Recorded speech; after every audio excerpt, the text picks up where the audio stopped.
Hi friends, thanks again for checking in with us here at Northern Path Family Farm for another farm update video. Tell you what, Aiden and I today are absolutely beat. We planted 50 plus trees just today. What did we plant today, Aiden? Well, we planted 25 persimmon and 25 hazelnut. So 25 persimmon adds to the 25 that we planted a couple years ago. And when we planted those initial 25, they were just 6-inch little saplings, and they're now 4+ feet tall just a couple years later. And then 25 hazelnut, we've already got like 40 hazelnuts here planted, and we just keep adding to the mix. When you're patient and when you give it a couple years, these things really show progress, and they're doing so far so good here on our farm.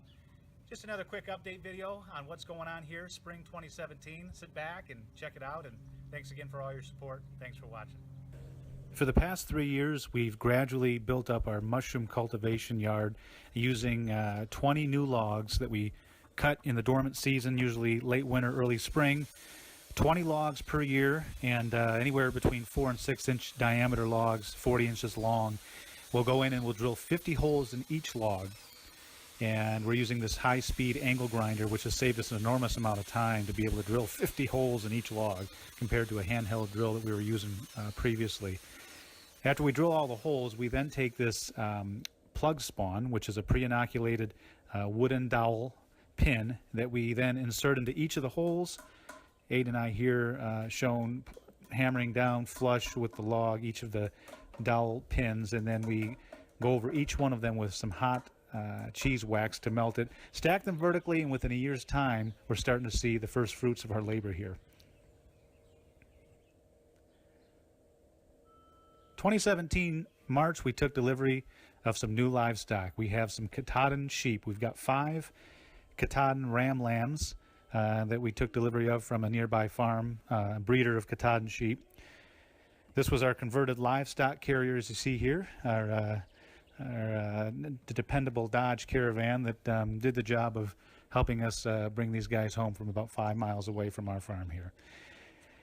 There wasn't a lot in the way of fresh pasture coming up, so we did have to supplement with some good quality hay.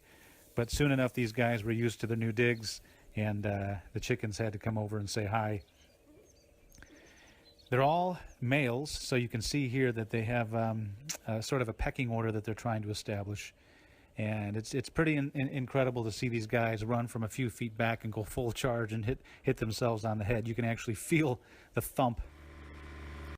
One of our goals long-term here on the farm is to establish different features on the landscape, some different earthworks, namely water-holding features, small ponds, contour swales of that nature. So one of the first projects that we undertook this spring was to dig out a small farm pond in a low spot that was already holding water on the back 5 acres of the pond. So we just used a mini excavator rented locally here and dug this out a little bit deeper. I think we got down to about 5 feet. Put some structure down below, and the goal of which is to promote diversity in habitat for different reptiles, birds, and that nature. And so here's the restorative repair that we've done on the berms. We planted that out to buckwheat and ryegrass. It's coming up really nice. Our 2017 first batch of spring broilers have been transferred out from the brooder and are now out on pasture in the portable chicken tractor here. So again, what we'll do is 3 weeks upon brooding, we then transfer them to this chicken tractor, and for the next 7 weeks thereafter, these guys will be paddock shifted once daily throughout the pasture here. We use Rainbow Rangers as the variety of choice here for our meat birds, as opposed to the Cornish cross. The Rainbow Rangers are significantly more adept at obtaining their forage from the grass as they're pastured through, and you can see a difference in the energy and the effort that they undertake to dig and scratch to look for those little beetles and larvae in the grass.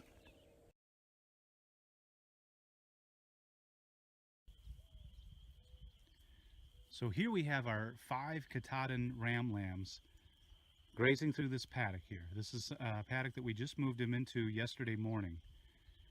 And it's remarkable the effect that they've already had on this one paddock. When you compare to the left here, this is the fresh paddock that we're going to move them into tomorrow morning, but you can see how lush, a different shade of green altogether that paddock is over there, compared to what they've already gone through in just 24 hours. They've nipped the tops of every grass and succulent fresh forb that's in this paddock. Even further south in that direction, you can see past the electric fence how green, how deep green it is where they haven't been. So the idea here is to manageably and intensively manage the grazing actions of these sheep. We're going to essentially pulse them through the orchard. This is an orchard that they're in right now, a young, newly established orchard. We've got 2- and 3-year-old sapling fruit and nut trees, persimmon, pecan, some grafted apples, grafted pears. Those are all protected from the sheep, you can see in some of the wire cages. But we're using these sheep effectively to maintain the grass height. Of course, fertilize by way of manuring through the paddock here. They're giving their own fertilizer, and then we're going to move them tomorrow morning into this fresh paddock where they'll be eager to go in there, because that's the fresh succulent stuff, higher sugar count on the tips of those grasses. That's essentially, as Joel Salatin says, that's the candy, that's the ice cream that they go after. And then we'll continue to intensively manage them that way. We'll move them regularly every couple of days through the orchard here, where we get the maximum benefit of their grazing action. So there it is, about 10-15 minutes worth of time to transfer all the equipment, move these sheep into the fresh paddock, and they're really enjoying this, the succulent fresh grass that's sweeter. And we'll continue this process every couple of days. We'll move them to a different paddock, and by the time we go full circle through the orchard and end up at the original paddock, that paddock would have recovered, and so that we can graze that again and continue that cycle on out.